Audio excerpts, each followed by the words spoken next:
Welcome. Today we're going to learn how to fold a traditional origami goldfish. Here at Heap Art, we're trying to encourage people to connect more with each other using origami. If you like origami and you like paper airplanes, please subscribe and click the bell for notifications. I'll be delivering something new every single week. The traditional origami goldfish is really simple to make. I learned it in my grade 2 origami class. This origami goldfish is one of those models that resembles the actual animal that it's trying to portray. When you learn this model at a really young age, it's like you're doing magic. You're pulling a goldfish out of nowhere. So, of course, I've made many of these when I was a kid. With that said, I think if you teach this to a child member of the family, they'll really enjoy this piece. So, enjoy the rest of the clip.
Now flip the piece over and you have a traditional samurai helmet.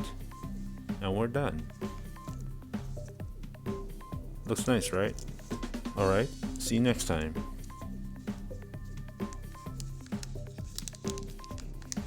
Just kidding. Now we'll open it up and transform this into the traditional goldfish.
Grab a pen and curl both sides and check if it's able to sit properly, and we're done.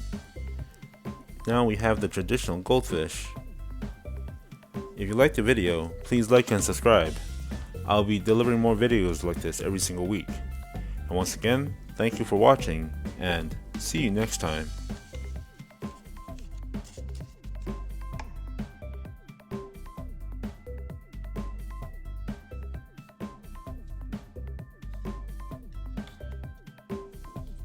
Click left for more paper airplanes, click right for more awesome origami like this.